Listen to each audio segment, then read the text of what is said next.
Bienvenue à ce tout premier épisode de Sur le podium. Mon nom est Martin Godette. Mes invités cette semaine, Christine Marcotte du Réseau des mères en affaires et du podcast Pas la mer à boire et Tommy Godette de tommygodette.com et moult autres projets. On se retrouve après ceci.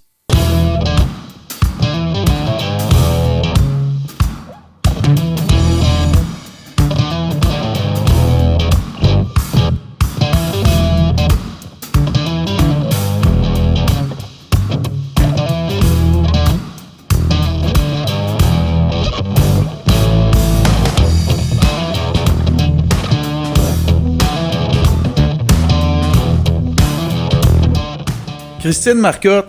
Allô? Comment vas-tu? Hey, super bien. Hey, Christine, 5 enfants. Oui. Entrepreneur en série. Oui. Parle-nous de toi un petit peu. Parle-nous de écoute, tu fais beaucoup de choses et tout ça, mais... On a combien de temps, Martin? On va prendre le temps qu'il faut. Ben là, parle-moi de toi. C'est une belle question, très ouverte, ça, mon cher. Oui, entrepreneur en série, le Réseau des mères en affaires est ma 3e entreprise. J'ai eu un coffret beauté qui s'appelait Mademoiselle en boîte, dans le temps où il y a eu une grosse vague de coffrets livrés à domicile. J'ai eu pendant presque 15 ans mon entreprise de coordination d'événements. OK. Mariage, fête d'enfants, du corpo un peu. On touchait à tout ça. Et est arrivé dans ma vie le Réseau des mères en affaires sur un plateau d'argent où là, je me suis mis à vraiment concilier tous les talents que j'avais. Donc, au travers de ça, ben oui, j'ai eu 5 enfants. Tout voulu, tout désiré, tout planifié, cette patente-là. Là, pas de bébé surprise, pas de... Je suis folle de même. Moi, j'en voulais 5. J'en ai eu 5. Fait que on est allé au bout de cette histoire-là. De 2 papas, puis j'en ai des grands, puis j'en ai des petits. Hein. On a Émile, 17 ans, Xavier, bientôt 14, Eugène, 9 ans, Emma, 4 ans, et Georges, 1 an au moment où on se parle, parce que ça grandit. Ces affaires-là. Oui, c'est ça. Moi, ça n'a pas été mon cas tellement, là, mais t'as pas grandi, effectivement... ouais, c'est ça. Donc, fait qu'au travers de toutes ces entreprises-là, j'ai eu la brillante idée de fonder ma famille et de l'utiliser comme un levier, en fait. Donc, Okay. moi, je fais ça dans la vie. J'utilise mes enfants. Partez pas en peur. Appelez pas à DPJ. Tout le monde va bien. Mais on a bien du fun. Une belle grosse famille où on a bien du plaisir. Puis dans la foulée de toutes ces entreprises-là, Ouais. de la création, de la gestion de ta famille, je pense qu'on pourrait dire, sans trop se tromper, que tu peux te considérer comme une spécialiste en conciliation famille-travail. J'en ai testé pas mal des affaires parce que quand j'avais mon entreprise de coordination d'événements, je travaillais aussi pour le club de football Les Alouettes de Montréal. Oui. Donc, j'ai été là pendant 10 ans. Donc, j'en avais 3 coordonnatrices aux événements aux Alouettes de Montréal. Donc, pas vraiment de vie, on va se le dire. Hein? Parce que même en dehors de la saison de football en tant que telle, on travaillait Oui. comme des petites souris. Et puis, j'avais encore du temps, faut croire. C'est les personnes les plus occupées qui se trouvent à avoir plus de projets. Hein? Je sais pas si tu as remarqué ça, mais Oui. plus on en a, plus on est capable d'en faire. Donc, coordonner le voyagement au centre-ville de Montréal. Moi, je demeure sur la Rive-Sud. Les 3 enfants qui grandissaient avec les cours le samedi matin, ici puis ça. Le conjoint aussi, là, qui avait une vie, tu sais, hein, ça prend ça, là, les chums de filles, les chums de gars. La saison de football plus mon entreprise. J'ai testé vraiment beaucoup d'outils, beaucoup de théories, beaucoup de façons de fonctionner, qui fait en sorte qu'aujourd'hui, avec mon choix de devenir entrepreneur temps plein, avec la grosse famille que j'ai, ben je peux facilement en parler effectivement. Donc, de là, mon expertise. J'ai un diplôme de la vie en conciliation au travail-famille. On va dire ça de même. Et là, c'est à partir de... dans tous ces projets-là, t'es venu l'idée de démarrer un podcast Ouais. qui s'appelle Pas la mer à boire, on le voit Exact. ici. Parle-moi des motivations qui t'ont amené à faire ça, puis après ça, on va parler des répercussions positives que ça a eu sur ton entreprise. Ben moi, j'ai l'ambition dans la vie de faire de l'argent. Je sais que c'est bien C'est épouvantable. tabou. Je le sais. Lancez-moi pas des roches. Mais j'ai cette ambition-là de bien vivre ma vie. Puis pour ça, ben l'argent, c'est un bel outil. Il y a plein d'autres outils qu'on peut utiliser, l'amour, le succès, le talent. L'argent en fait partie. Donc, pour moi, c'est un outil comme n'importe quel outil, comme la voiture qui m'en est ici aujourd'hui, c'est un outil. Et je voyais de plus en plus de trucs passer sur les podcasts. Je me suis mis à m'intéresser à ça. Moi, à la base, j'ai une formation en journalisme. OK. Donc, moi, je rêvais de devenir Véronique Cloutier numéro 2. Dans le temps qu'elle était VJ à Musique Plus. Hein, ça OK. en dit long sur mon âge. Donc, je suis allée faire mes études au Cégep de Jonquière en arts et technologies des médias. J'ai fait le programme journaliste écrit parce qu'à l'époque, c'était pas mal la meilleure avenue pour faire de la télé. Je me suis retrouvée à faire mon stage à Salut Bonjour comme recherchiste. Et après ça, la vie m'a amenée à travailler en événementiel en relations médiatiques. Mais les médias, la communication a toujours fait partie de ma vie.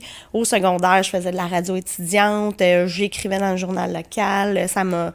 Tout petite, je m'étais inventé un journal. Ma mère a gardé ça. Donc, ça fait partie de ma vie, la communication. C'est un beau principe de base aussi dans la vie de tous les jours. Hein, quand on communique bien avec nos amis, nos enfants, notre chum, tout va mieux. Donc, le podcast est rentré. C'est devenu comme un nouveau médium, en fait, une nouvelle façon de communiquer. Et je trouvais que moi, pour ma clientèle, principalement des mamans, ça devenait facilitant. Parce qu'un podcast, tu peux écouter ça de n'importe où. Moi, je me suis mis à en écouter en faisant mon gym sur le tapis roulant avec les écouteurs. Fait qu'au lieu d'écouter ma liste musicale, j'écoutais des podcasts sur plein de sujets différents. Dans l'auto. Moi, le RMA, le Réseau des mères en affaires, on est dans 28 régions du Québec. Fait que mon Québec, je le connais. Les routes du Québec, je les connais. Fait qu'au lieu d'écouter n'importe quoi ou des niaiseries ou des mauvaises nouvelles, je me downloadais des podcasts, puis j'écoutais ça. Fait que ça m'aidait au niveau de ma formation, ça m'aidait au niveau du divertissement aussi, parce que justement, il y a aucun sujet qu'on ne peut pas aborder en podcast. Donc, je me suis intéressée au phénomène, puis je me suis dit, OK, comment je pourrais l'amener, moi, dans ma branche, dans ma façon de faire, avec le contenu que j'ai envie de partager, qui va être aidant puis facilitant pour faire de l'argent. Donc, c'est vraiment comme ça que je me suis mis à intéresser. En même temps, la femme occupée en moi se disait, bon, une autre affaire, quand est-ce que je vais trouver le temps de faire ça, moi? Ouais, c'est sûr. Tu sais, l'enregistrement, puis on va se le dire, pour en avoir écouté plusieurs, pour accrocher, il faut qu'au niveau de l'oreille, ça soit accrocheur. Fait que ça te prend une bonne technique, ça te prend du bon matériel. Hein. Tu peux t'improviser à faire un podcast, puis ça peut être très bien. Mais moi, je voulais faire les choses en bonne et due forme. Puis je trouvais que je manquais de temps. Fait que j'ai mis ça de côté en me disant, ça existe, c'est là. On verra où ça nous mène. Mais pour l'instant, j'avais pas le temps parce que j'avais de très gros projets aussi déjà avec l'entreprise. T'sais. Puis ça, c'est arrivé après avoir accouché de ma 4e. Fait que, tu sais, en congé maternité, des fois, les hormones, ça nous fait faire des folies. C'est ça existe. Donc là, je me disais, calme-toi la grande, t'as 4 enfants, tu sais, on va gérer ça une étape à la fois. Mais ça a toujours été une idée présente. OK. Puis là, t'en as un. Oui! S'appelle pas la mer à boire. Parle-nous-en. Écoute, corrige-moi si je me trompe, je pense que c'est à une 12aine d'épisodes exact. À peu près. Oui. Tu as démarré ça dans le courant vers mettons, milieu 2019 à peu près, je pense, les premiers épisodes. Finalement, on peut donc en déduire que le temps pour le faire, tu l'as trouvé. Oui. Parle-moi de toute la démarche derrière ça. Tu sais, le niveau de difficulté, est-ce que c'est plus simple que ce à quoi tu t'attendais, moins long, plus long? Parle-nous de ça un peu là, dans le concret. Là. Comme je te le disais, c'était une bonne idée, mais oui, j'ai trouvé le temps, mais il fallait que je réussisse à, comment je te dirais bien ça, à concilier tout ça. Puis la vie m'a fait un beau cadeau. De par le RMA, j'ai connu Roxane, qui a fait appel à moi, qui m'a dit « Hey, j'ai un nouveau projet avec toi, j'aimerais ça t'en parler. » On en a parlé, puis là, j'étais comme, ouais, c'est comme trop beau pour être vrai, là, ça marche pas, cette histoire-là. Tu sais, il est où le pot après les fleurs? Fait que je me suis donné le temps. Au travers de ça, tu sais, j'ai accouché de Georges, fait que là, tu sais, un bébé naissant, ça demande du temps quand même, cette affaire-là. Donc, je me suis dit, OK, fais-toi un genre de planification. Comment tu pourrais l'inclure dans ton horaire? Qu'est-ce qui serait facilitant pour toi? Parce que, tu sais, on va se le dire, là, enregistrer un podcast avec un bébé qui pleure, pas l'idéal. Donc, je me suis fait une liste de sujets. J'ai commencé comme ça à le décortiquer. Puis j'ai vu que, mon Dieu, c'était pas ça qui manquait finalement. Claire, c'est sûr. Non, effectivement. Donc, puis tu sais, avec le Réseau des mères en affaires qui fêtait son 5e anniversaire, j'avais déjà beaucoup de contenu de créer que j'ai recyclé. Donc, j'ai vraiment adapté des articles de blog, des trucs qui a fait en sorte que ça m'a amené encore plus de visibilité parce que les gens se souvenaient d'en avoir lu, entendu parler, mais là, de l'entendre de vive voix, je venais chercher des gens qui sont plus auditifs aussi. Oui. Donc, je l'ai inclus dans mon horaire. Au début, c'était plus facile parce que justement, là, j'étais juste enceinte. Fait que ça dérangeait pas. Juste enceinte. Juste enceinte. Il n'y a rien là. Mais ça fait pas de bruit. Ça bouge beaucoup, ça fait pas de bruit. Puis après la naissance de Georges, je me suis permise de ralentir. Puis ça, je pense que les gens l'ont compris aussi. Ben oui, c'est sûr. Je les avais préparés un peu à ça, je les avais avertis. Mais oui, j'ai trouvé le temps. Puis le fait de faire affaire avec des gens, parce que ce qui me faisait peur aussi, c'était le montage. On essaie de pas en faire parce que moi, je veux garder ça le plus naturel possible. Ouais. Le 12e épisode qu'on a sorti, là, la fille a des perroquets chez eux, pas des autruches, mais des perruches. Puis elle me disait, ben là, on peut pas enregistrer ça. Il voulait être dans le podcast. Il voulait être dans le podcast. Fait que je me suis dit, non, tu sais, on va garder ça naturel. On peut pas s'empêcher. Ça fait partie de ton quotidien. Puis on en a fait une joke parce qu'elle travaille de la maison, tu sais. Ouais. Fait que elle est un peu tannée, elle aussi, de ses perruches. Fait qu'on en a bien ri. Puis il y a un épisode aussi que j'ai enregistré. Je faisais juste entendre mon chat qui mangeait ses croquettes de chat. Je peux pas croire que ça fait autant de bruit, mais tu réalises à quel point tu es entouré tout le temps de bruit, le frigidaire qui part. Oui, c'est sûr. C'est un son ambiant. Mais je me suis dit, je vais garder ça le plus naturel possible. Fait que j'essaie de faire comme si je jasais avec mon monde. Puis même quand j'enregistre simplement des sujets où on entend simplement ma voix, si je me trompe de mots, je vais le virer en joke. Tu sais, je le garde le plus simplement, comme si je discutais, comme en ce moment. C'est un contact organique, en fait, avec Absolument. les gens qui aiment ton contenu et qui veulent le consommer. Oui, puis le plus beau compliment qu'on me fait, c'est quand les gens m'écoutent, qui m'écrivent après, qui me disent « Hey Christine, je t'ai vue la semaine passée dans telle activité. Je t'ai reconnue, t'es vraiment naturelle, puis c'est vraiment trippant de t'écouter dans ton podcast parce que j'ai l'impression que tu me parles assise à côté de moi dans la voiture, mettons. Ça, c'est le plus beau compliment qu'on peut me faire parce que toute mon entreprise, je l'ai bâtie sur ce que je suis, les valeurs que j'ai, ce que je dégage, puis ce que je veux montrer aux gens. Donc, les gens, quand ils me disent ça, hey, j'ai écouté ton podcast, c'est comme si tu étais assis dans la voiture avec moi. OK, j'ai fait ma job, high five. Fait que là, on a déterminé que le niveau de difficulté, finalement, il est pas... c'est-à-dire que c'est pas... le temps. C'est ça. Bon, il faut gérer son temps en fonction. Mais si on écoute ton podcast, on sait comment faire ça. Absolument. De un. De deux, c'était pas aussi difficile que ça à quoi tu t'attendais, au-delà de la planification. On parle de technologiquement, ça prend un petit dispositif, un microphone, on organise ça pour que ça sonne bien, puis ainsi de suite. Après ça, il y a la nécessité de faire le montage, puis ça, dans ton cas, t'as eu de l'aide. Oui. Maintenant, parle-moi des répercussions positives que le podcast a, parce que souvent, quand on parle avec des entrepreneurs, des gens qui cherchent de nouveaux espaces publicitaires, c'est ouais, mais là, combien de monde va écouter ça, puis ainsi de suite. Oui, c'est important que le contenu qu'on diffuse ou qu'on présente soit écouté, consommé, regardé, véhiculé. Sauf que les conséquences positives ne sont pas toujours tangibles en termes de quantité de gens, mais les gens à qui tu parles et le créneau dans lequel tu parles-moi de ça un peu, parce que tu m'as déjà dit que ça avait eu des répercussions très positives. Ah oui, déjà, ça n'a pas été long, en fait, que j'ai eu des répercussions. Le RMA a pris une notoriété, une coche au-dessus, carrément. Dès le premier épisode, je m'en suis fait parler. Je me suis fait beaucoup questionner aussi sur le fait d'avoir un podcast parce qu'effectivement, je l'avais dit, j'ai pas le temps pour ça, j'ai d'autres projets.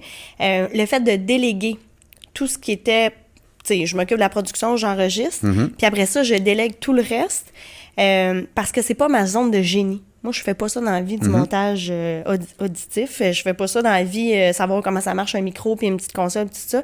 Fait que j'ai délégué ça. Fait que ça me permet de juste avoir le côté le fun. Moi, ce qui me fait triper, c'est les entrevues, c'est de partager mon contenu. Donc, les répercussions que j'ai eues par rapport à ça, du fait où j'étais allée chercher une bonne image de marque visuelle. Image sonore, dans le fond, oui, tu c'est veux ça, dire? merci. Okay. C'est ça, je cherchais le sonore. Donc, vu que j'étais allée chercher ça, la notoriété qui est venue avec ça, ça m'a permis d'aller chercher plus d'inscriptions dans mes activités professionnelles. Moi, je me suis fait booker en conférence. Entre autres, après l'épisode de la charge mentale, j'ai 2 personnes qui m'ont écrit, qui ont dit que je connaissais pas du tout, là. Jamais vu de ma vie, ces 2 personnes-là qui m'ont dit « Hey, je viens d'écouter ton podcast, c'est venu me chercher, genre, j'ai pleuré. Peux-tu t'engager comme conférencière dans le cadre de tel truc? » Wow. Fait que, tu sais. Puis là, on parle pas de 8 heures de travail, là. Ça m'a pris 25 minutes, j'ai enregistré ça. Je me suis un peu défoulée parce que j'étais écœurée qu'on galvaude ce terme-là de la charge mentale. Puis j'étais vraiment super naturelle. Bang, 2 contrats de conférencière qui tombent. Je veux dire, les répercussions ne sont pas nécessairement au niveau du podcast, dans le sens où j'ai pas des millions de codes d'écoute, mais les gens qui m'écoutent, je vais les chercher droit au cœur du fait que je garde ça tel que je suis, puis du fait qu'au niveau sonore, c'est ça coche, tu sais. Fait que les gens se reconnaissent, puis c'est comme ça qu'ils viennent me chercher. Fait qu'au niveau de mon entreprise, ça a été ultra bénéfique. Je suis allée me chercher plein de nouvelles inscriptions. J'ai des filles de la France qui se sont mis à m'écouter, puis on est en train d'organiser un échange avec la France. Wow. Fait que là, le podcast se promène. Parce que c'est ça la beauté aussi, là, c'est que ça s'écoute de n'importe où, n'importe quand, n'importe comment. J'ai des filles là qui sont parties en voyage dans le sud, qui m'ont dit hey, « j'ai tout downloadé tes épisodes, je vais tout écouter ça dans l'avion. » Ah oui, c'est le fun de se faire écouter sur la plage. Et, Ben oui, c'est bon, là, ça t'envoie des photos là, avec ce beau logo-là sur leur tablette, puis ça dit « Hey, check » avec leurs écouteurs, puis c'est comme c'est excellent. beau, ouais. Mais là, Christine, là, écoute, je suis pas mal à l'aise de te parler de ça. Là. Tu sais probablement où je m'en vais, mais je tiens mordicus à parler. Ils sont tous bons, tes épisodes. Oui. Là, OK? Ils sont tous intéressants. Tu fais beaucoup d'entrevues aussi. Puis dernièrement, tu en as eu quelques-unes de Ouais. plus. Mais là, je peux pas te laisser t'en aller sans qu'on parle de cet épisode-là. Je pense que c'est l'épisode 11. Et écoute, je trouve que c'est intéressant qu'on en discute parce que ça donne une idée aussi de la... comment dire, de toute l'étendue de ce que tu peux aborder, toujours sous le thème mère en affaires, Oui. conciliation famille-travail, et ainsi de suite. Ouais. Je veux que tu me parles de ton épisode 11 avec Kalindi, OK? Écoute, là, j'ai été au premier éloge, là, on va faire tomber un peu le 4e mur, là. J'ai été le monteur de cet épisode-là. Oui.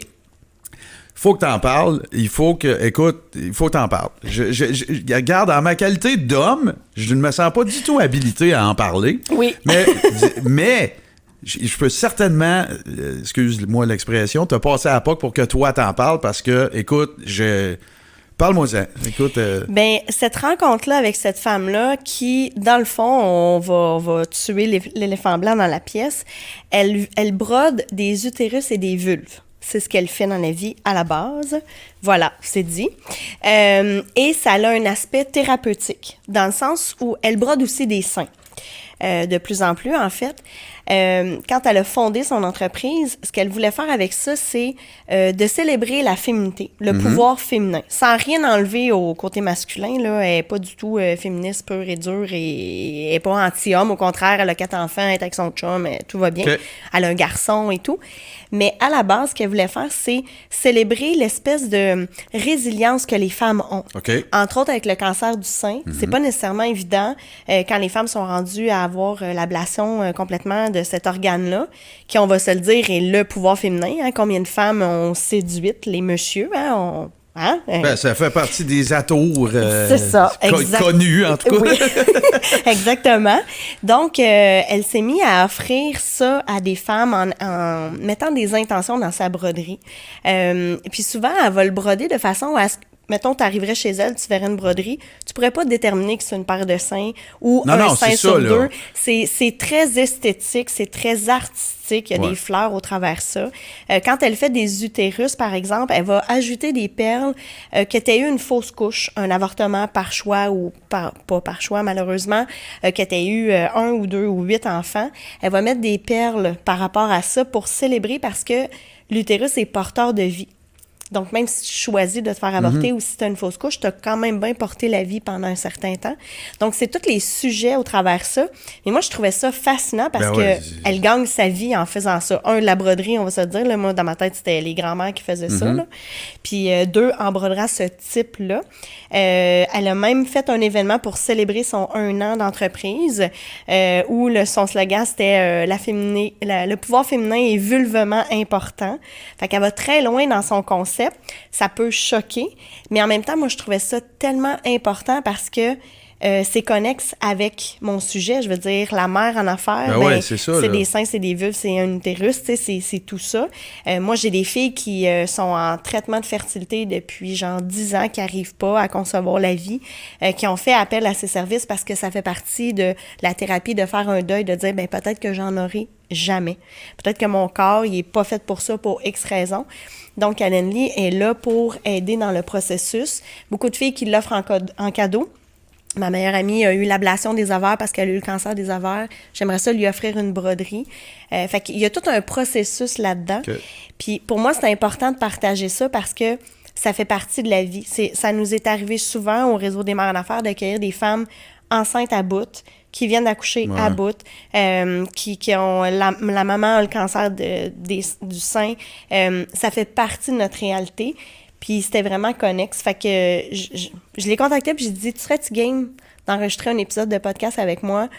Puis, mais elle, ça fait partie de son quotidien, là. Ça. Parler de souliers de sa couche, c'est la même affaire. Fait que... Corrige-moi si je me trompe, mais moi, en fait, j'avais déjà entendu parler d'elle avant parce que c'est elle qui est l'instigatrice de ce qui s'appelait, je ne sais pas si ça existe encore, mais c'était le Festivulve. Oui. Et moi, écoute, là... On peut faire 2000 jokes qu'on fera pas. Mais tu sais, moi, je trouvais que ça aurait été un sujet intéressant de podcast. Tu sais, justement, pour être présent toute l'année, puis ce mouvement-là, puis ainsi de suite. Mais ça veut donc dire, bon, je tenais à ce que tu en parles parce que j'ai trouvé ça très spécial, particulier, et la fille est vraiment attachante, intéressante. Ah oui, elle est belle comme un cœur en plus. Il y a aussi, la raison pourquoi je voulais qu'on en parle, j'ai un peu moussé ton show, bien sûr, mais démontrer aussi qu'il y a un volet entrevue dans ton show. Donc, tu mets de l'avant d'autres entrepreneurs aussi. Tu sais, oui, clairement, tu t'auto-promouvois, puis c'est bien correct, puis c'est pas caché. Non. Mais en même temps, tu promouvois d'autres femmes en affaires qui ont, elles aussi, à concilier famille et travail. Puis dans son cas, à elle, même, corrige-moi encore une fois si je me trompe, elle a laissé son emploi habituel pour faire ça. Elle avait un autre business. Elle a sorti de ce business-là. Elle ne fait que ça à temps plein. Oh oui, vraiment. Vraiment. Puis elle est en train de développer complètement son marché. Maintenant, elle vend des coffrets qui a fait de l'accompagnement pour que ça soit carrément la fille qui a besoin de passer à travers cette étape-là, peu importe ce qu'elle a vécu, pour qu'elle brode elle-même ses trucs, tu sais. Fait que non, elle va aller très, très loin, là. Vous pouvez la surveiller de près. C'est vraiment une femme exceptionnelle et fabuleuse.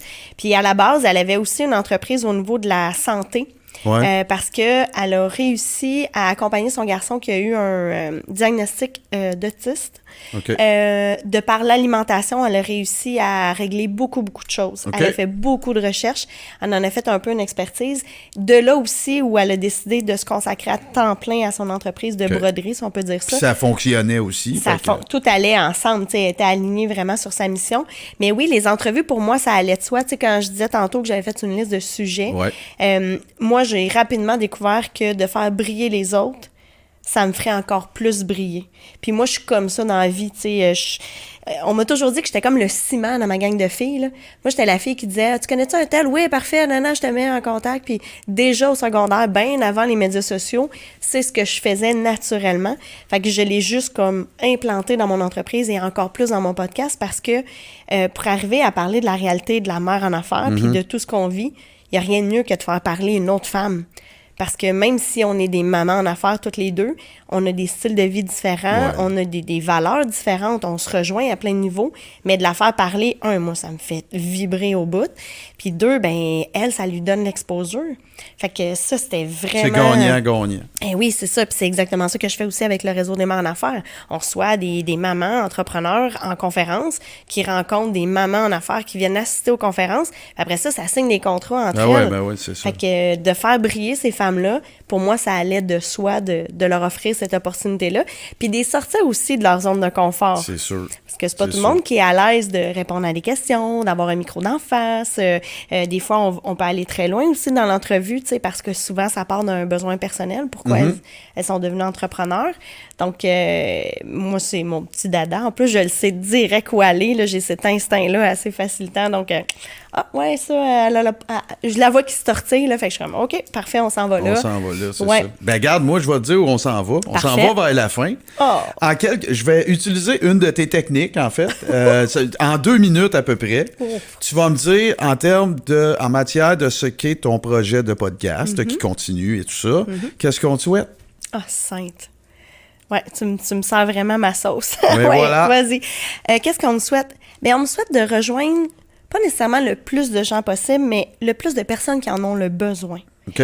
Je pense vraiment que le contenu que je partage peut faire une réelle différence. Je le vois déjà, puis c'est sans aucune prétention parce que je reçois des témoignages. Je t'en ai même envoyé un, une fille qui m'a envoyé un vocal qui a dit « Wow, t'as changé ma vie, merci, merci », de par l'expérience du fait que je l'avais reçu, mais aussi de par l'écoute. Donc, si moi, je peux poursuivre, si je peux arriver à toucher le plus de gens possible et avoir un impact le plus possible dans leur vie à elles, je vais dire « elles » parce que je pense bien que c'est majoritairement des femmes. Mais les messieurs, je vous invite à l'écouter parce que tout de bien que vous allez plus comprendre votre mesdames à la maison. Oh, très bon point. Oui, J'adore c'est ça. ça, exactement. Fait que donc, en conclusion, Christine, finalement, créer un podcast, mettre un podcast de l'avant, l'utiliser comme véhicule, Oui. comme outil de communication, faire des contacts, rencontrer des nouveaux gens, toucher ta clientèle actuelle et potentielle, finalement, c'est pas la mer à boire. Là. Non, pas du tout. C'est Ben, très facilitant. Ben, Christine, un gros merci. On va à te vous souhaiter ce que tu souhaites, justement. Merci. Et merci de ta participation. Et je tenais d'ailleurs, je te l'ai même dit, je Oui. tenais à ce que tu sois la première. Hey, ça, c'est un honneur. Merci beaucoup. Ben, c'est toi qui nous fais l'honneur d'être avec nous et on te souhaite la meilleure des chances pour la suite. Merci beaucoup.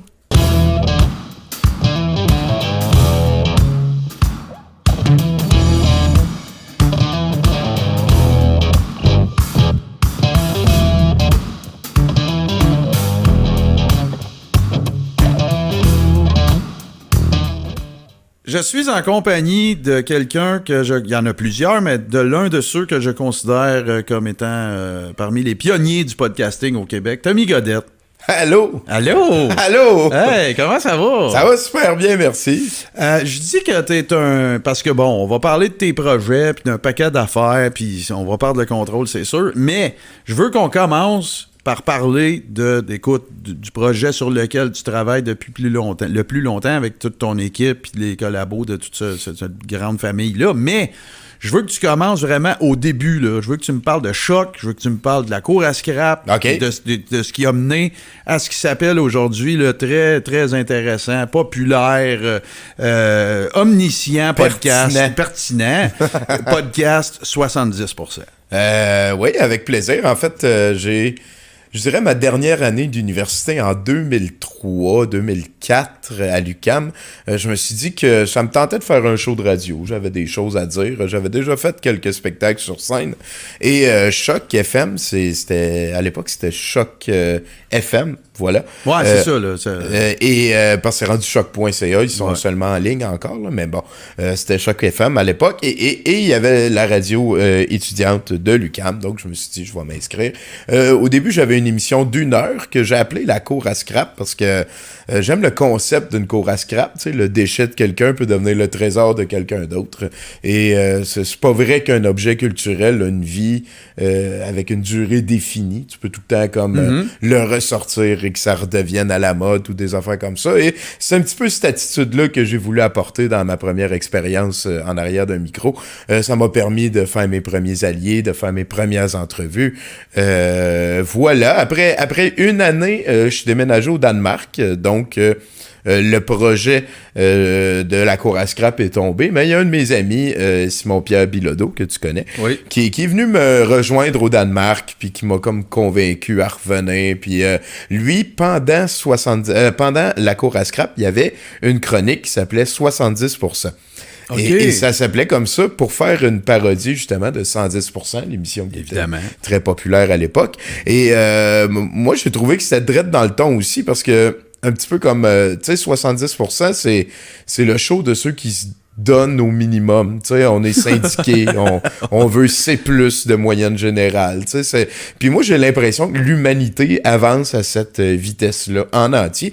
Et il y a beaucoup de productions culturelles que je trouvais qui valaient la peine qu'on pouvait étudier sous l'angle de déchet de quelqu'un qui est le trésor de quelqu'un d'autre, qui fitait très bien dans le cadre du titre 70%. Fait qu'il m'a convaincu, je suis revenu début 2006, on a commencé 70%, puis depuis... on a arrêté pendant un bout de temps parce qu'à un moment donné, on s'est fait mettre dehors de Choc FM. On avait un chroniqueur qui était un petit peu trop acerbe et vulgaire. Et on s'est fait mettre dehors de Choc FM et ça a pas été long qu'on a rebondi. On s'est fait un studio de Web TV à l'époque. Oh oui, écoute ça, j'en ai entendu parler. Parce qu'attends, là, je veux pas t'interrompre ton flow, mais moi, pour y avoir participé à Cours à Scrap, c'était vraiment fameux, là. Puis je me rappelle, d'un moment donné, même que j'étais allé, tu sais, t'avais reçu des André Ducharme, t'avais reçu... écoute, là, c'était pas... comment je dirais ça, là? C'était... oui, OK, c'était une radio universitaire, mais je veux dire, tu sais, tu donnais un traitement le plus professionnel que ça. Oui, ça a très bien possible, été. Je vois. Tu sais, la première année d'animation en arrière d'un micro, j'ai gagné animateur masculin de l'année et recrue et meilleure émission variété aussi. Bon, fait que tu as bien parti. C'est ça. Je me suis tout de suite senti à l'aise dans ce rôle d'animateur, là. Puis là, on parle évidemment de podcast, mais là, tu sais, t'es pas étranger non plus à tout ce qui est création de contenu, parce que je veux dire, la finalité de tout ça, c'est que c'est un paquet de contenu que tu crées, puis même encore aujourd'hui sur toutes tes plateformes, mais justement, douteux.tv, faut que tu n'en parles, parce que, écoute, j'étais pas là à l'époque, là, puis tout ça, là, j'ai jamais eu la chance même d'assister à ça, mais raconte un peu, parce que, écoute, de ce que j'en entends, c'est capoté, là. Oui, en fait, ça a tout le temps un petit peu la même amour de la motivation qui m'a amené à tout le temps comme agrandir le projet, trouver des nouvelles manières de diffuser les motivations de mes alliés, ces affaires-là. Et Douteux TV, c'est que moi j'habite un appartement qu'on a appelé le Musée de l'Absurde à Montréal. N'hésitez pas à venir visiter 1803 Saint-Christophe, les vendredis portes ouvertes. Sinon, écrivez-nous sur Facebook. Mais le Musée de l'Absurde, c'est un endroit qui se veut comme une communauté. Et on avait une pièce qui servait à rien. Et on en a parlé et on a décidé, on va faire un studio. Là. Au début, c'était parce qu'on venait de se faire mettre de choc, le besoin créait l'organe, on n'avait plus d'endroit où enregistrer et tout. On s'est dit, on va faire ça dans cette pièce-là.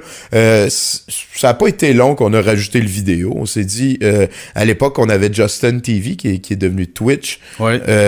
Ça répondait exactement à nos besoins. On a été reconnus dans... Genre, mettons, il y a un de mes amis qui est allé en Allemagne et sur la télévision de l'hôtel, il est allé dans les chaînes canadiennes et il y avait Douteux TV. Tu sais, on a eu un rayonnement que j'ai encore de la difficulté à mesurer. Douteux TV, ça a été la première station de web TV live 24 heures sur 24, 7 jours sur 7 du Canada. Et je dirais qu'au pic, il devait y avoir 70 personnes qui avaient la clé pour rentrer chez nous. Et moi, je formais les techniciens pour qu'ils servent la console. Et on devait avoir 32 émissions bénévoles par... Tu sais, au pic, ça arrêtait jamais, là. C'est un peu roulant. Idéalement, on avait des programmes, des émissions tout le temps, là. Non, parce que moi, tu sais, ceux qui me connaissent, là, on brisait un peu le quatrième mur une deuxième fois, là. Mais, tu sais, je fais beaucoup de choses avec Toto Lavigne, puis il me raconte les souvenirs de douteux.tv, puis écoute, c'est toujours, des souvenirs incroyables, puis le fun que vous avez eu. C'est un des plus beaux projets que j'ai eu de toute ma vie, c'est sûr et certain. Là, ça, c'est tout parallèlement à 70, parce que là, 70... on a continué à 70%, on a fait 70% à live à Douteux TV. Ouais. Ça a été quelque chose qui sied très bien à notre show, parce qu'on parlait souvent de films, on parlait souvent de jeux vidéo, les nouvelles aussi avec Bruno, on a pu comme avoir un cadre plus officiel.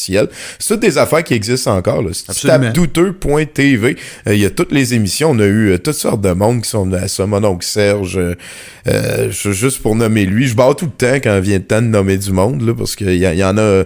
Tu parles de douteux.tv. Là, ouais. Parce qu'on va revenir à 70. On à 70% à Douteux TV. Là, ouais, c'est ça. Okay. Mais oui, voilà. Là, oui.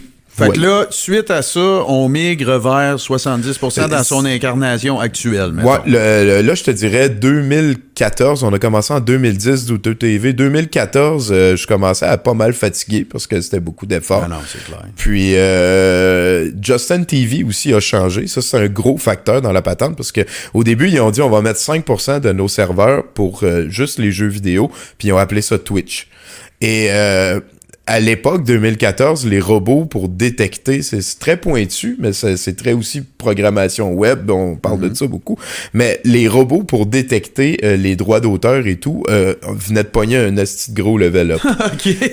Et ce qui est arrivé, c'est qu'il y a beaucoup, comme mettons YouTube, les copyright strikes et tout, ça a changé beaucoup à cette époque-là, et Justin TV, pour un petit peu se laver les mains, se débarrasser de ça, c'est pour ça qu'ils ont créé Twitch, parce que il y a eu un mouvement qui est beaucoup né de Minecraft, qui est le jeu le plus vendu de tous les temps, que eux, ils disaient, s'il vous plaît, faites des clips avec notre jeu. Fait que toutes les autres compagnies de jeux vidéo ont pas mal suivi. Ils ont dit, si tu t'enregistres à jouer à notre jeu, il n'y aura pas de copyright strike. Je comprends. Et ça a fait que tranquillement, pas vite, Justin TV, qu'eux autres, il y avait des serveurs pour mettre n'importe quoi, que là, il y avait plein de chiards de copyright à gérer. Là, si on fait juste des jeux vidéo, on n'a plus à gérer ça, pantoute. C'est devenu Et Twitch. voilà, tranquillement, pas vite, ça a pris 8 mois. Justin TV est devenu Twitch et on n'avait plus notre plateforme de diffuseur. À l'époque, il y avait aussi Stream, machin, j'ai oublié comment, mais ça buguait tout le temps. T'sais. Nous, Justin TV, on a déjà diffusé pendant 28 jours sans qu'il y ait eu de bugs dans la diffusion, dans la programmation. Wow. Oui, quand même. Et donc, voilà, quand ça a fermé, on s'est dit, qu'est-ce qu'on fait? Mais c'est que depuis 2008, l'organisme douteux.org, duquel 70% est La Voix, le podcast, l'organisme douteux.org ont fait des visionnements de films particuliers au Brouhaha 5860 de Lorimier depuis 2008, depuis en fait, c'était une taverne avant, ça a été racheté. Ouais. Depuis que ça s'appelle le Brouhaha, on fait des visionnements à cet endroit-là. Et comme on a la salle, on a déjà du gear, de micro, ces affaires-là, on s'est dit, on va juste enregistrer live devant public avant de faire notre présentation de film. Et ça leur a rajouté un morceau de soirée qui ne cesse de s'étoffer depuis. Au début, on était une couple de gars autour d'une table, et puis là, à un moment donné, je trouvais que c'était trop cacophonique. J'ai dit non, on va s'inspirer de mes idoles, et on a fait Sans Limite sur stage avec moi, mon Richard Z. Sirois, Bruno Corbin, un invité que au début, on le mettait pas entre nous deux. Okay. Puis là, on s'est dit, juste ces petites décisions-là, ça a été des affaires qui sont comme arrivées après 7-8 mois d'expérimentation. Là, à un moment donné, on s'est dit, on va le mettre dans le milieu, l'invité. Fait que comme ça, il va avoir l'air plus, plus dans mis en valeur, puis il est plus comme dans la discussion, il peut pas regarder ailleurs pour se sauver, puis ça va être Bruno de l'autre bord, puis il a l'air bête. Là. Mais là, explique-moi les soirées de... Tu sais, parce que là, tu donnes bien de l'information. Là. Il y a des visionnements, ça concerne douteux.org, 70% c'est un podcast, mais il y a d'autres choses aussi. Fait que là, explique-moi, à partir de quelle heure, quoi qui se passe au Brouhaha sur de Lorimier le lundi? Avec grand plaisir. En fait, c'est une soirée gratuite, c'est très, très important pour nous. Pour moi. Ça commence à 18h15, je fais la présentation de la soirée, parce que c'est quand même assez long, vous allez voir, ça s'en vient. À 18h15 aussi, un coup que j'ai fini ça, on passe la POC à un humoriste émergent qui vient tester du stock. Là, nomme-moi-en 2-3 qui ont passé dans ce segment-là. Jérémy Alain, il a beaucoup commencé à ça. Bien connu sous Jer Alain aussi. Ouais, là. voilà. Il y a JF Dénommé, c'est un très bon ami aussi qui a commencé là. Tout ça, c'est Dieu l'éveillé qui a commencé la patente. C'est-tu l'éveillé? En tout cas, il y a beaucoup de monde. Fred Dubé, moi, je le vois souvent. Fred Dubé, il est rendu dedans 70%. Bon, tu vois, c'est ça. Avec le temps, c'est comme devenu une manière aussi de me trouver des nouveaux chroniqueurs. Au début, c'était vraiment pas ça l'intention de l'humoriste au début. Mais bon, d'habitude, lui, il a un petit peu plus de temps, 10-15 minutes, plante-toi. Il y a Zach Poitras, voilà, qui est quelqu'un d'autre de très actif. Là, un coup que l'humoriste est fait, on commence 70%. Là, on prend plus possession de la scène, moi puis mon équipe, c'est-à-dire moi, Bruno, l'invité. Au début, on a tout le temps une entrevue. Après ça, il y a une rotation de chroniqueurs. On est rendu avec un house band aussi, à chaque lundi, un house band différent. On a aussi souvent quelqu'un qui fait une peinture live qu'on vend à l'encan ensuite.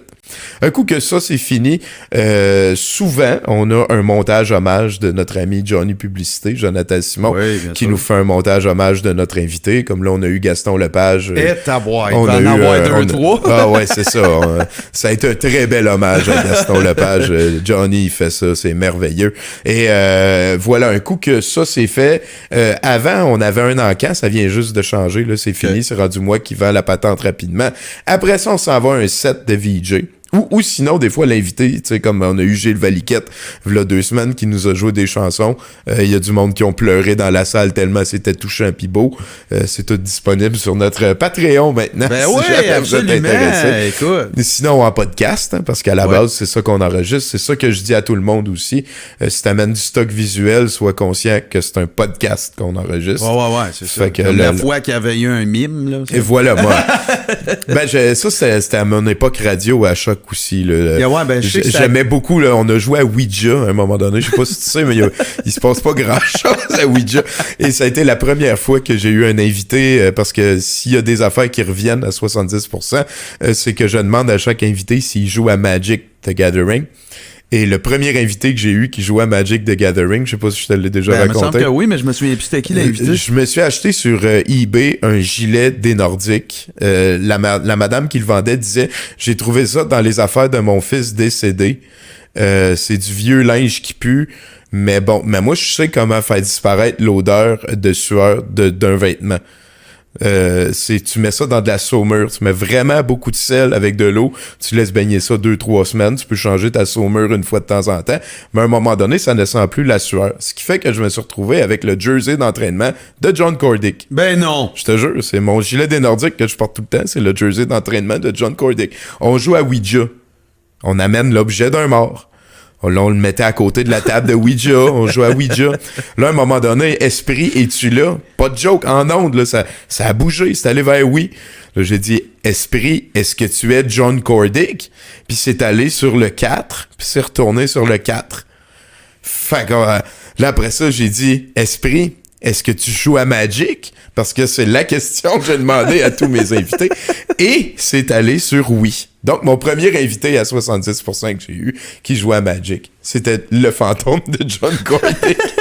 Ça s'invente pas. Ça devait... Non, c'est ça. Puis même si, mettons, ça serait pas vrai que ce que tu dis, ce dont je ne doute pas, c'est cool pareil comme ça. C'est quand même une bonne chose. Mais sinon, des affaires anti-radio qu'on a eu, on a eu un champion de yo-yo, un champion canadien de yo-yo, qui nous a fait une performance live. Fait que tu sais, t'es à la radio, t'entends... Puis on fait « Oh, wow, oh », puis on applaudit, mais je trouve que le feeling est important. Je trouve que... la vibe. C'est ça marche à la radio pareil. Et voilà, c'est pour ça que j'insiste sur le fait qu'on enregistre un podcast de... Ouais. Puis voilà, là, si je retourne à la soirée, un coup que le 70% est fini, là, on s'en va à un set de VJ. Ça, c'est quelque chose... Attends un petit peu, oui. OK? Parce que moi, là, quand j'ai commencé à m'intéresser à ça, pis à tout ça, là... c'est quoi ça, un set de VJ? Explique, c'est quoi un set de VJ? Là? Avec plaisir. Premièrement, un VJ, ça veut dire vidéo de jockey. Mm-hmm. On en a plusieurs dans notre gang. C'est des collectionneurs. C'est des personnes qui ramassent des clips pour une raison quelconque. Et on leur offre une chance de venir nous diffuser, nous montrer leurs trouvailles récentes, les affaires qui les impressionnent. Il n'y a pas vraiment... C'est très hétéroclite et c'est beaucoup. Moi, j'aime ça. Si je participe à ces soirées-là, c'est beaucoup pour donner une plateforme à des motivations d'autrui. Et je suis amoureux des motivations et je suis le premier spectateur de tous les sets de VJ. Tu sais, je vais pas parler avec le monde. Je m'assis, je regarde le set de VJ. C'est mon petit bonbon de la semaine. J'adore ça. Il y a tout le temps de la surprise. Ça vaut la peine. Je te dirais que notre unicité à nous, c'est qu'on sort des projectiles. On a des paniers, que t'as des mottes de bouchons de liège que tu peux lancer dans l'écran si ça te tente. On n'a pas de mode d'emploi, là. On a une série de règles qui existent surtout. Je l'ai calqué sur celle du Fight Club. Là. Première règle, vous parlez à tout le monde du club. Deuxième règle, attention, très important, vous parlez à tout le monde du club. Puis on arrive à la quatrième, c'est on ne lance aucun projectile sur aucun être vivant. Voilà, tu sais, des fois, je le ramène en litanie. C'était beaucoup plus avant, les projectiles. Ça diminue. Je sais pas. C'est très, très, très, pour l'avoir vécu moi-même, très exutoire. Hein? Ah, effectivement. Puis il y a un feeling de... Rocky Horror Picture Show aussi, là, quand tu y vas, les gens se mettent vraiment dans une disposition pour regarder ces affaires-là, s'amuser, se lâcher lousse. Là, il y a beaucoup de monde qui regarde assis sur le bout de leur chaise à la place d'être effoiré. Ouais, c'est ça. Tu vis quelque chose. Ouais, c'est engageant comme... Puis là, on a un set de VJ d'1h30. OK. Après ça, on présente le long-métrage. D'habitude, ça nous ramène vers 10 heures le soir. La présentation du long-métrage, c'est quand même quelque chose d'important. Je veux dire, je parlais de cinéma à la web radio, en podcast, en 2003-2004, et c'est pas une habitude que j'ai perdue. Je fais ça depuis. Pas mal à chaque semaine, je on parle. va en parler tantôt. Ben oui, c'est vrai, je suis rendu avec un podcast là-dessus, vu que j'avais, au sein de 70%, j'avais plus le même espace, j'avais plus les mêmes missions. Okay. Je dirais qu'avec le temps, je suis, oui, animateur, mais je suis de moins en moins chroniqueur et de plus en plus producteur. Je m'occupe un petit peu de tout le spinage autour, monter la soirée, parce que là, c'est toute une soirée bénévole et gratuite, ce que je viens de vous décrire là. C'est à chaque lundi depuis 2008, ça fait 12 ans. Ça me prend une équipe, puis ça prend des outils, ça prend des... Voilà, moi c'est énorme, c'est énorme. Écoute, 659 épisodes, je crois. Ouais, de 70%. Ouais. Écoute, on peut d'innombrables entrevues. Fais-moi donc un petit line-up. Là. Je sais que t'aimes pas ça puis que t'es pas bon. Tout le temps, là. Ceux qui m'ont pas mal brassé, il y a Pierre Huet qui est venu 2 fois. C'est tout le temps le fun de jaser avec. C'est vraiment parce cool. Que il est comme rendu l'autre bord de faire attention à son image publique. T'sais, il nous a dit live, Lucien Franqueur, c'est un petit trou de cul. Tu sais, des phrases de même. Là, pas que je veux de la haine ou du bitchage sur quelqu'un d'autre, mais il est no holds barred. Il est là, puis il parle, puis c'est ça, il s'en fout. Voilà. J'ai beaucoup aimé. On va avoir Pierre Brassard, ça va être la 2e fois depuis jadis. Ghislain Tachereau, Richard Z. Sirois, moi, c'est tout de mes héros d'enfance. Fait que de pouvoir lui dire live devant public que j'adore ce qu'ils font depuis tout le temps. Ouais, Richard est rendu chroniqueur. D'ailleurs, le 23 mars qui s'en vient, l'invité, ça va être Pierre Brassard. C'est ma fête. J'ai demandé à Ghislain Tachereau de revenir sur le show. Jocelyn Terrien va être le house band, qui était le compositeur de toutes les musiques de Sans Limite. Puis il va y avoir moi à quelque part là-dedans. C'est sûr qu'à un moment donné, je vais dire, Richard, viens t'asseoir à ma place. Je vais aller m'asseoir à la place de Bruno. Puis je vais demander genre à Ghislain de venir au box. Puis je vais c'est bon, on bouge plus personne. Bonne soirée, les gars. Partez le tape. Puis sinon, Stéphane Bureau avait été excellent. T'as eu Gérald Larose. J'ai eu Gérald Larose. Voyons, c'est niaiseux que j'oublie son nom, là, le gars de découverte, là, Charles Tisser. Oui. Charles Tisser, il m'a donné un conseil en ondes. Il a dit, les gars, mariez-vous jamais. D'ailleurs, toi, tu l'as pas suivi, ce conseil-là, t'écoutais pas 70%. Non, mais écoute, c'est tellement un autre sujet. C'est là. sûr. Mais sinon, ces temps-ci, à 70%, c'était rendu une grosse partie de mon travail et ça prenait trop de mon travail et je n'étais pas assez bon. J'ai demandé à Élise Laflamme de s'occuper de booker nos invités. Ouais, j'aime ça parce que je me retrouve avec des surprises. J'aime ça. Pas nécessairement, tu sais, parce que faites pas ça tout le monde, puis je dis pas que c'est une bonne chose, mais je ne fais aucune recherche jamais sur aucun de mes invités. J'aime ça comme jaser, tu sais, je veux pas, je lui pose tout le temps des questions, puis il me dit ça souvent. Tu sais, j'aurais jamais pensé me faire demander ça en entrevue. Tu sais, des questions comme... Pour commencer, je joue à Magic. C'est quand même assez solide. Prends-tu bien du temps à sélectionner ta porte à dents? C'est ce genre d'affaires-là. C'est-tu important d'avoir un dinosaure préféré? Des phrases qui... Tu sais, t'as-tu un tatou? Juste ça, souvent le monde, ça lui ramène un souvenir. Puis tu vois aussi c'est qui est comme généreux ou qui l'est pas. Là. On a eu Dragnet à un moment donné, le guitariste, puis lui, il savait pas trop ce qu'il faisait là. Puis il a jamais rien répondu d'autre que oui puis non. Fait qu'à un moment donné, j'étais tanné,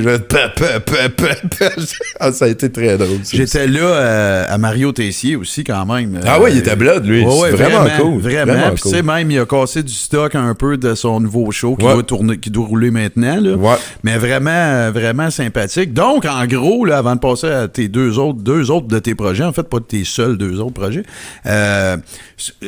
c'est quoi déjà le one-liner? Écoute, c'est la soirée. En fait, j'ai oublié de mentionner qu'après la présentation du film, la soirée se termine, on écoute tout le temps un long métrage qui ne jouerait sur aucun autre écran nulle part ailleurs.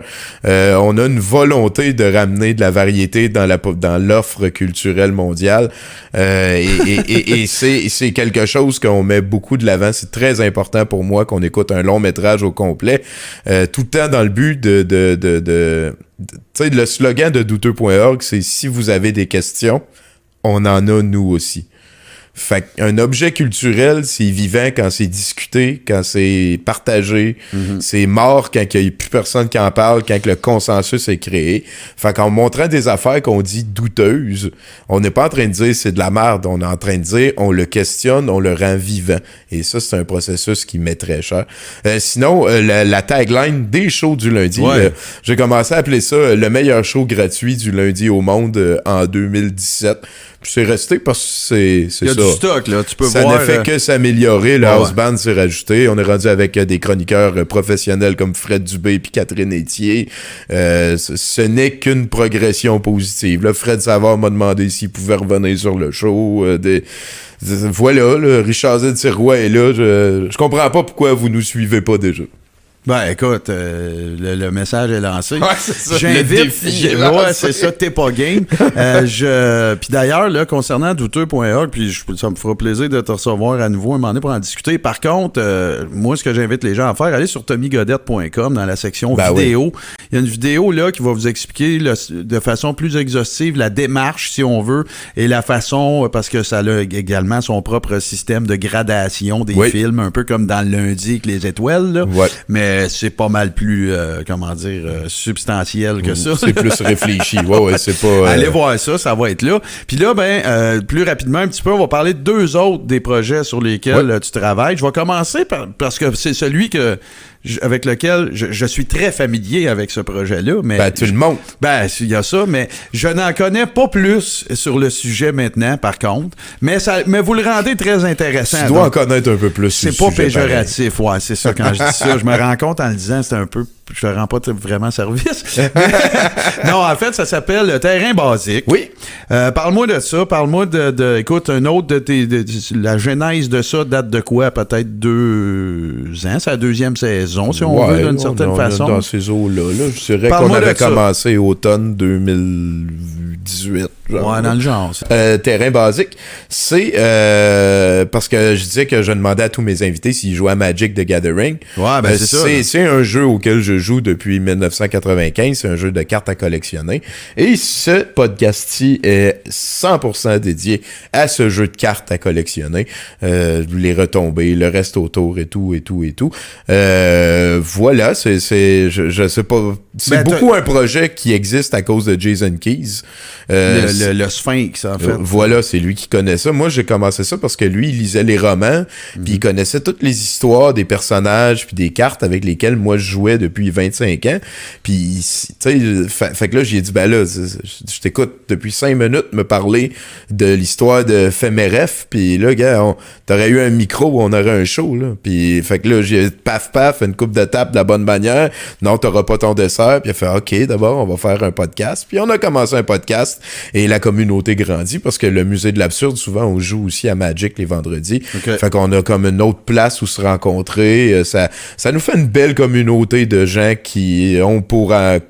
je dirais, gros spot en commun, l'amour pour Magic the Gathering. Puis, voilà, on en parle. Ouais, puis j'ai vu, écoute, quand tu parles de communauté, c'est encore plus pertinent de... Tu sais, j'ai vu des messages de gens... qui venaient du Manitoba, de la France, de tout partout. Mais il y a aussi ceci de particulier que moi, je constate, n'étant pas un joueur de Magic, c'est que souvent... Gage pas ta prochaine paye.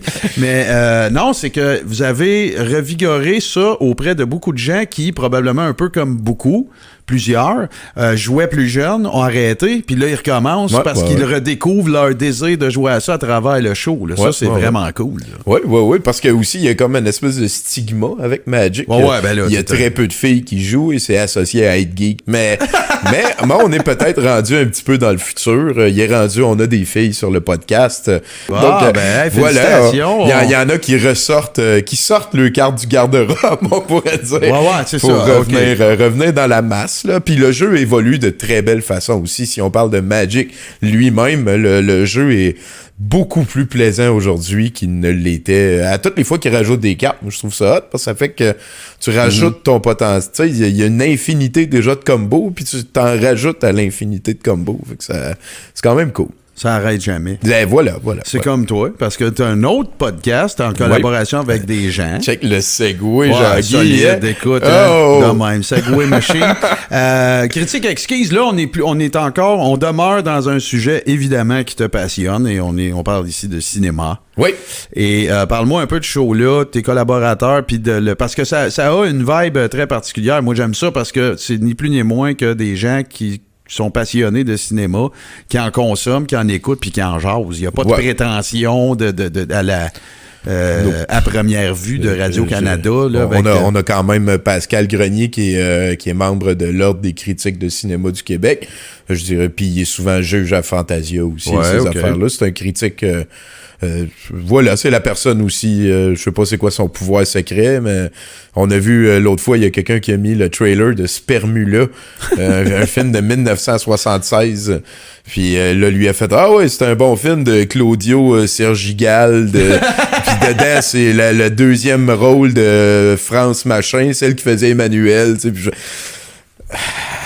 OK, ouais, le gars, il c'est une machine. C'est ça, exactement. Ouais. Puis sinon, il y a avec Florence Milan, Jérémy, on s'ennuie. Il y a Bruno aussi, Bruno Corbin qui travaille beaucoup là-dedans, qui est aussi mon collègue à 70%. Milan nous a aidé à Douteux TV, c'est un bénévole de Douteux aussi. Florence est chroniqueuse à 70%. Moi, je suis des fois à 70%. Mais c'est ça, au début, j'avais plus de place et ça allait mieux de comme jaser de films dans 70%. Et ce n'est plus vraiment, tu sais, je fais l'entrevue, les chroniqueurs. Exactement. Fait que là, je me suis dit, moi, ça me tente de parler cinéma, on va partir un podcast de cinéma. Puis là, tu sais pas qu'on va parler de ça, mais je tiens quand même à le faire parce que, écoute, c'est ma fête. Ah c'est écoute, ça que tu veux dire. Tellement bonne fête. Mais il y a... Je peux-tu prendre la roche qui brille? Ça, il y a une roche pluguée dans le studio ici, mesdames et messieurs. Hein? Non, je veux que tu parles de ta chaîne Twitch. Ah oui, avec plaisir. Écoute, mais avant, là, je veux préciser des choses parce que, tu sais, c'est toujours bien quand il y a un tiers parti qui va en parler avant que toi t'en parles. Il y a vraiment de tout, là. OK? Cette chaîne Twitch-là est probablement... Tu parlais d'hétéroclite tantôt. Parle-moi-en. Dis-moi qu'est-ce qui peut se retrouver là-dessus, parce que moi, il y a encore des affaires dont je suis sidéré qui En fait, c'est que Twitch, on a parlé plus tôt que Justin TV est devenu Twitch, mais là, Twitch, depuis quelque temps, ils ont rajouté l'option que tu pouvais just chat. Fait que ça veut dire que ça, c'est très large. Ça nous permet, mettons, de mettre un film, de mettre nos faces par-dessus, puis d'en parler pendant que ça y va. Et on respecte les conditions de Twitch. Et c'est ce qui fait que ça nous a donné pas mal le goût de repartir Douteux TV. Ces temps-ci, ça s'appelle Douteux TV 1, parce que l'ancien nom de Douteux TV, on pouvait plus le reprendre sur Twitch pour des raisons de copyright, blablabla, de jadis. Mais voilà, on est reparti. On joue beaucoup à des jeux vidéo. On joue à du Magic aussi. Si vous voulez apprendre à Magic, ça peut être... Voyons, pardon.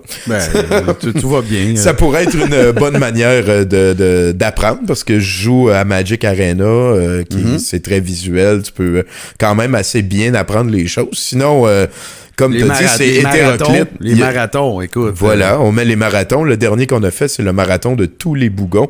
Ça a duré 20h30. On a écouté tous les épisodes. On a fini ça avec le film. On faisait avant des marathons de 30 heures. Je pense plus que je vais être capable de faire ça. Là, la fois qu'on avait fait toutes les Camelottes...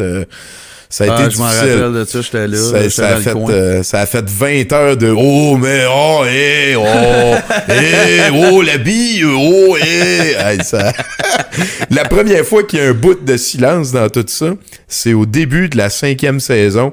Il y a quelqu'un qui se promène en cheval. Pendant genre 30 secondes, t'as juste comme un cheval qui avance, puis un peu... tu sais, ça fait 20 heures que... c'est ça. Ah, man, le cheval. Moi, le marathon qui s'est passé sur cette chaîne Twitch-là que j'ai aimé le plus et pour lequel j'étais présent devant l'écran, mais pas avec vous autres dans le musée, c'est Le cœur a ses raisons. Ah oui, c'était... Hey, ça, là, écoute, là... Tous les épisodes en rafale, là, ça c'était quand même pas... Puis vous avez fait aussi un autre gros tour de force dans une galaxie près de chez vous. Ouais, ça aussi, c'était un autre 30 heures. Solide. Ouais, c'est une très bonne série, ça. C'est, mais c'est ça. ça, je pense que j'ai plus le cœur pour faire des marathons de plus de 20 heures. Là. Je le sentais. Le dernier qu'on a fait, c'était justement dans une galaxie. Qui a duré 24 heures, là, ben en fait 30 heures, puis je sentais ma patate aller. Moi, c'est pas simple pour un gars de 40 ans. C'est pas le best, là. C'est pas très... Tu sais, le Vicenne, là, ouais, ça fait ça, là. Ouais, puis pas d'un mot, là, pas Vicenne d'un mot. Non, c'est ça. Puis hey, voilà, c'est une plateforme Douteux TV où... il y a Toto aussi parce que c'est pas juste moi. Des fois, il y a d'autres personnes qui font des affaires. Il y a Toto qui fait Héritage Night in Canada avec Jonathan Simon. Explique le concept, c'est débile. Il écoute des épisodes de l'Héritage, puis ils font comme si c'était un match entre Xavier Galarneau puis La Vie. Un match de hockey. C'est vraiment niaiseux. Là, il y a le score, là, La Vie 1 contre Xavier Galarneau 2. Puis il y a les intermissions. Ouais. Ils ont des habits. Ils sont habillés en veston. Vraiment... c'est niaiseux. Puis j'aimerais ça que les deux folles viennent faire des shows aussi. Si vous avez une idée de show, on s'en parle aussi. Là, on est, je dirais, douteux.org et toutes les filières, parce qu'on vient surtout de parler des filières de la patente.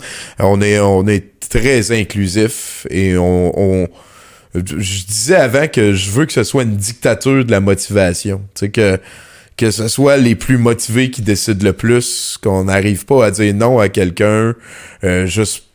Je sais pas. Pour rien, parce que, là, genre, ouais, c'est ça. C'est de même. S'il est super motivé, tu sais. Puis là, quand il va commencer à vendre des brasseurs avec des croix gammées, on va peut-être dire, OK, calme-toi, là. Mais en attendant, on est vraiment pas dans cette direction-là. Puis voilà, merci de m'avoir reçu. Ben écoute, Tommy, créateur de contenu fois 1000, là, je veux dire, ne serait-ce que... Puis, tu sais, moi, je fais souvent référence à ceux qui étaient là avant, tu sais, bon, si on parle de podcast.com ou peu importe, je me fais un point d'honneur de parler de ceux qui étaient là avant, dans ce qu'on pourrait même presque appeler la première vague de podcasts dans les années de 2006 à peu près, là, 5, 6, 7, 8, puis après ça, la petite... Je trouve que tu sais, parce que des fois, il y en a qui ergotent, là, tu sais, t'étais à Choc, fait que c'est de la radio web, c'est pas un podcast. Ouais, ça c'est un long et vieux débat. C'est ça, c'est un petit peu de l'ergotage. Moi, j'ai l'impression que c'est ce qui est important, c'est le feeling de se débrouiller, de pouvoir comme créer la patente. Moi, je suis devenu producteur de mes affaires par la force des choses. Tu sais, puis j'aime ça de même, tu sais, puis je trouve que c'est une belle liberté qui est disponible à tout le monde. Puis c'est ça le contenu web, tu sais, puis c'est ça aussi sûrement qui intéresse les gens qui en consomment, parce que ils s'en vont pas dans du javelisé. Là, mettons, j'ai parlé à Ghislain Tachereau, puis il disait que il y a beaucoup d'humour actuel qui aurait jamais passé, en fait à l'inverse, là, tu sais, des affaires dans le temps, tu sais, quand ils faisaient des shows pour les Bleus Poudres, leur seule affaire qu'ils pouvaient pas faire, c'était des jokes sur l'armée canadienne. Ça c'est pas Justin qui me l'a dit, là, c'est d'autres personnes, mais ils pouvaient pas faire de jokes sur l'armée canadienne. À cette heure, les appendices à Télé-Québec, il y avait 6 avocats qui relisaient tous leurs textes. Fait que t'es vraiment... Puis ça existe pas, là. Je veux dire, moi, je fais un podcast, tous mes chroniqueurs ne m'envoient pas le chronique avant pour voir si ça passe, là. Je le fais entièrement confiance, là, tu sais. Puis on avance avec ça, puis tant mieux s'il y en a qui voient ça comme un exutoire, une manière de s'exprimer qu'ils n'ont pas ailleurs, parce qu'on a des gens qui sont des professionnels de l'industrie qui viennent quand même faire leur chronique bénévole à 70%. C'est parce qu'il y a quelque chose de différent à aller chercher. Il y a certainement une plateforme différente. Ils retirent eux-mêmes aussi probablement quelque chose qu'ils n'obtiennent pas dans le mainstream. Ouais, exactement. On doit être parents. Hein? T'as-tu vu l'espèce de belle symbiose là? Hey, bonne fête, Tommy! Merci, parce que Tommy, sa fête, ça dure tout le mois de mars. En fait, c'est comme une courbe. Hein? Tout est une courbe dans la vie. Ouais. Hein? Puis ma fête, le début de la courbe, c'est le 1er mars. Okay. En fait, c'est le mois de marche pour le mois de la sensibilisation des chutes dans les escaliers. Oui. 1er mars, puis ça périclite le 23 mars à 8h le matin, si je me souviens bien. OK. Et c'est de moins en moins ma fête jusqu'au 15 avril. Ce qui fait que vous pouvez me souhaiter bonne fête n'importe quand dans cette étape-là, sans dire « Ah, ce que je suis en retard, c'est-tu grave? » Non, c'est parfait. Puis après ça, tout ce qui m'arrive de beau dans cette époque-là, je dis que c'est pour ma fête. Je comprends pas pourquoi tout le monde fait pas ça, en fait. Fait que, en tout cas, peut-être le message est lancé, qu'on démarre ça. Vivez votre fête à votre goût. Pas besoin de barrer ça un 24 heures. Puis ceux qui ont honte de leur fête aussi, tu me trouveras une meilleure manière de vieillir. Je sais pas comment faire. Tommy Godette, Oui! c'est merveilleux. Quoi, Merci ça? beaucoup. Ah, ça m'a fait plaisir. J'ai un macaron.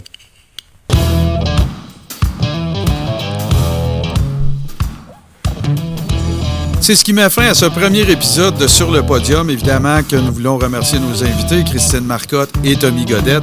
Vous retrouverez toutes les informations pour vous rendre sur leurs différents projets dans la description de cette vidéo.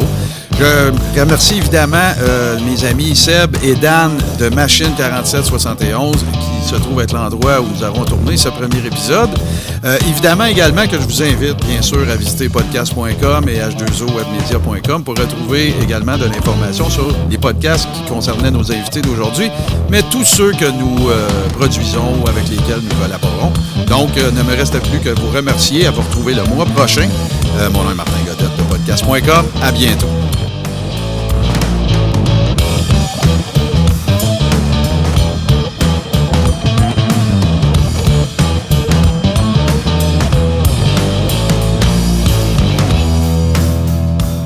Podcast.com. Essaye ça.